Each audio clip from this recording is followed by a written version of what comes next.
the house. I don't get out of the house much anymore because honestly there's nothing to do. So I don't have to get out and go shopping for anything new to wear because there's nothing going on. I don't need anything except going to the grocery or the pharmacy or something like that. We did drive into Miami a few days ago just to be doing something, but anyway, so today is just one of those everyday shopping days where you pick up a few things at the grocery and stop here and there. So I'm just kind of taking you along with me.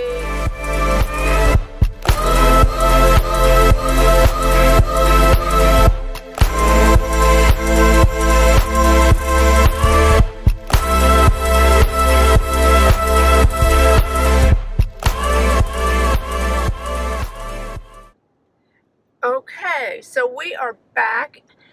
Grocery wasn't that crowded, so I'm happy about that because I hate to stand in line. And when we come down during season, which will be October, November, it begins to get really crowded at the grocery. You have to stand in line for a long time. So right now, everything's great. But I did have to get some Baby Bella mushrooms and some, where are they? The baby spinach. I'm making a dish tomorrow night with pasta and chicken and mushrooms and spinach on the side. It's just delicious. It has an Alfredo sauce. But tonight we're going to have hamburgers, plain old hamburgers. I'm looking forward to that. We're going to jump in the pool and then grill out this evening because it doesn't look like it's going to rain, but you can't ever tell this time of year. It rains a lot. It rains almost every afternoon. But that gives me time to read when we have a lot of rain. And I've read three books based on fashion in the last, I don't know, a month, maybe 3 or 4 weeks.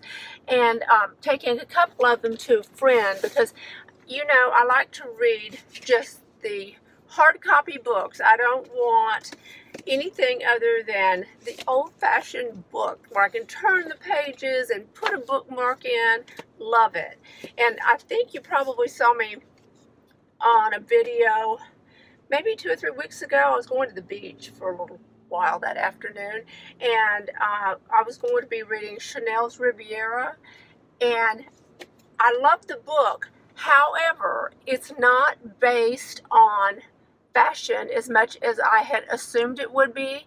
It's more of a history book. I'm going to turn this car off. It sounds a little loud. There, is that better?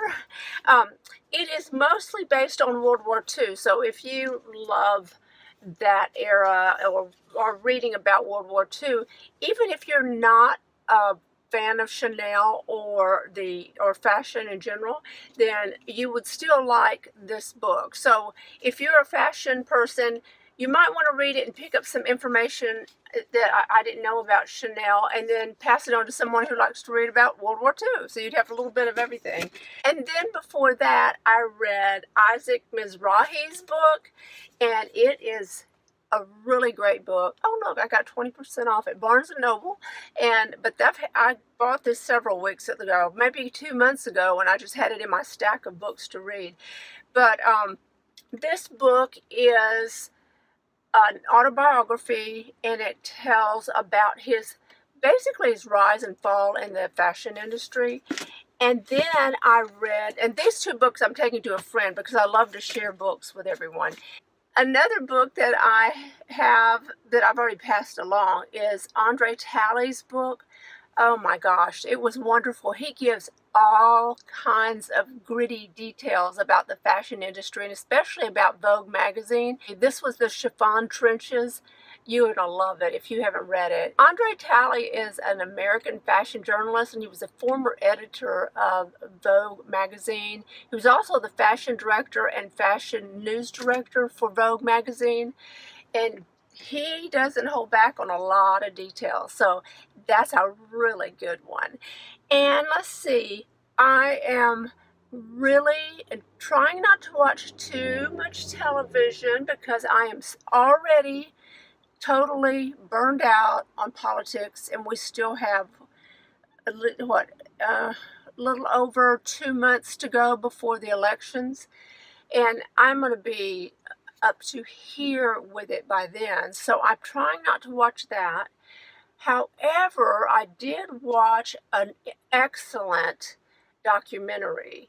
It was I'll Be Gone in the Dark, and it's a six-part series, and it is wonderful. It's a murder mystery. It's about the Golden State stalker, murderer person.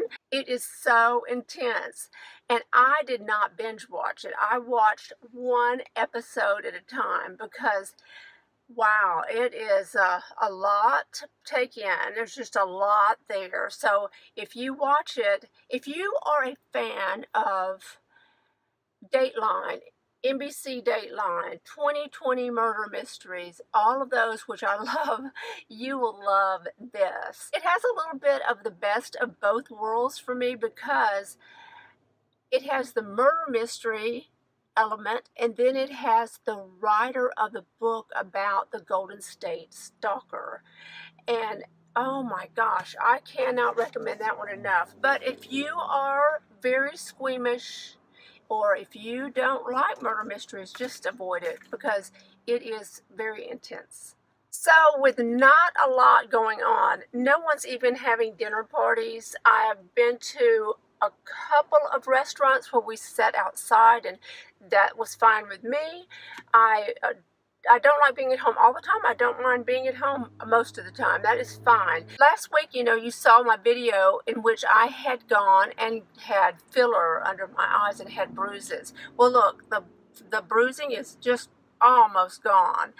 And that was a perfect time for me to go and have it done because I didn't have to worry about getting out much. So if you're going to experiment with something like that, this is the time to do it because you can just stay home. And also, if you wear a mask, I have mine here from the grocery. If you wear a mask, it's all the way up here anyway. And if you wear a mask and sunglasses, then you got everything covered. So I just, but I have noticed I haven't been wearing sunglasses as much lately. I guess it's because half of my face is covered and I don't go anywhere anyway. So let's go. We're going to go home and hop in the pool and then make some burgers on the grill and enjoy the afternoon.